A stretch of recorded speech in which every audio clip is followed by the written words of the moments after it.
All right, let's dive right in.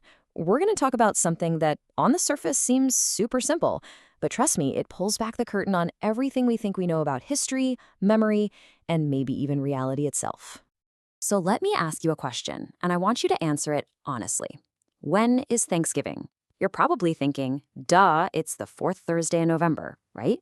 Well, what if I told you that for a ton of people out there, that answer feels completely, totally wrong? Because here's the thing, the answer has changed. Or maybe it hasn't. And that's where our story really kicks off, with this really strange glitch in how we all remember a holiday we've celebrated our whole lives. Okay, so to really get what's going on with this glitch, we have to rewind a bit. We've got to look at the history because it turns out the date for Thanksgiving has actually been a huge debate for a really, really long time. So, at first, it was all pretty straightforward. You go all the way back to 1863, and President Abraham Lincoln makes it official. Thanksgiving is a national holiday, celebrated on the final Thursday of November. Simple enough. And for 75 years, that was the rule. No questions asked. But then, the Great Depression hits. And in the 1930s, you've got a president who gets this idea that maybe, just maybe, he can use the holiday to give the economy a little boost. And folks, this is where our simple story gets really complicated. So check out this timeline. In 1939, FDR decides to move Thanksgiving up a whole week. Why? He wanted to give retailers a longer Christmas shopping season. But get this, he announces the change in October, throwing literally everyone's plans into total chaos. The public outcry was so huge that by 1941, Congress had to step in and pass a law officially setting the date as the fourth Thursday of November. And that's the date we still use today.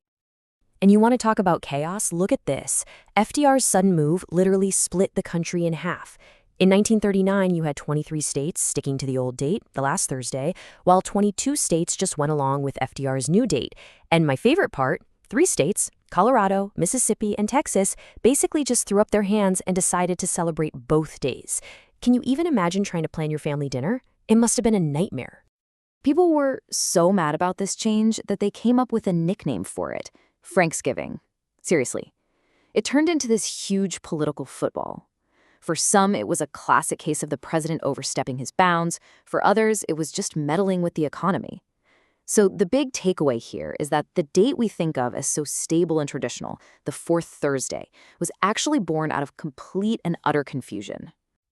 Okay, but here is where the story takes a hard left turn, because the historical record, what's written down, is perfectly clear.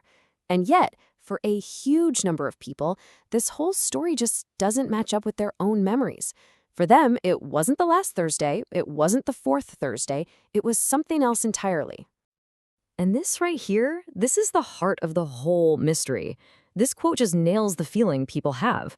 It's not like, oh, I kind of remember it differently. No, it's this deep, gut-level certainty that Thanksgiving was always the third Thursday of November, and that this whole Franksgiving story is just some kind of cover-up for something, well, something a lot weirder.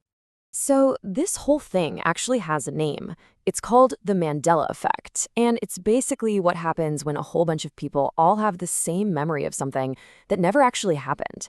And this whole Thanksgiving debate, it's one of the biggest, most well-known examples of it. All right, let's do a quick test. Check your own memory right now. Picture the Monopoly man, rich Uncle Pennybags. Does he wear a monocle? Go on, picture him. Most of you are probably nodding, thinking, yeah, of course he does. Well, guess what? He never has. Not once. Okay, here's another one for you. The classic cartoons with Bugs Bunny. How do you spell it? Is it Looney Tunes like cartoons or Looney Tunes like musical tunes? Yeah, it's always been Tunes. Weird, right? And now for the big one.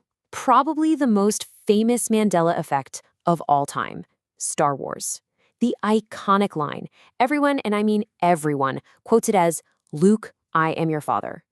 But if you go back and actually watch the movie, the real line is, "No, I am your father." Mind blown. So what is happening here? With all of these examples, are millions and millions of us just wrong? Or could there be something else going on?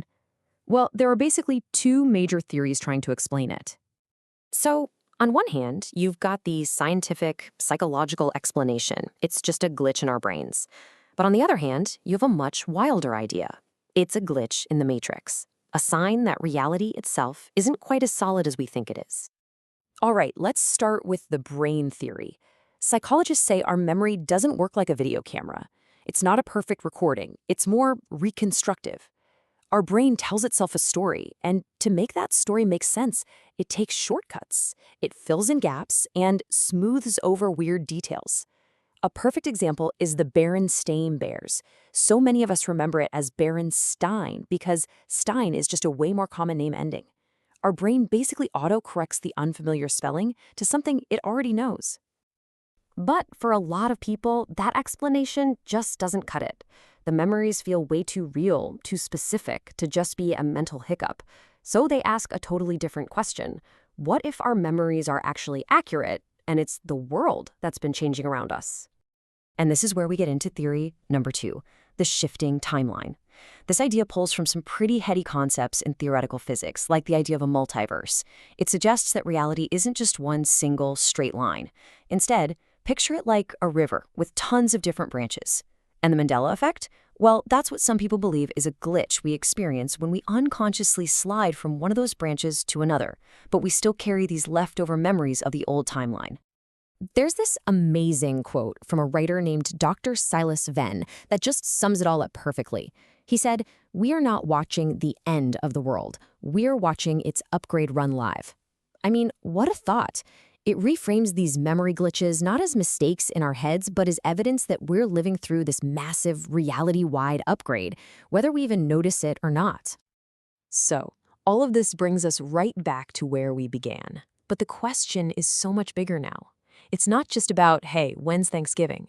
It's about what even is reality. So, which is it? Are these weird, shared memories just little quirks of our brains, which are always looking for patterns? Or are they something more? Are they echoes from a reality that used to exist? Proof that we're all just passengers on a timeline that's shifting under our feet?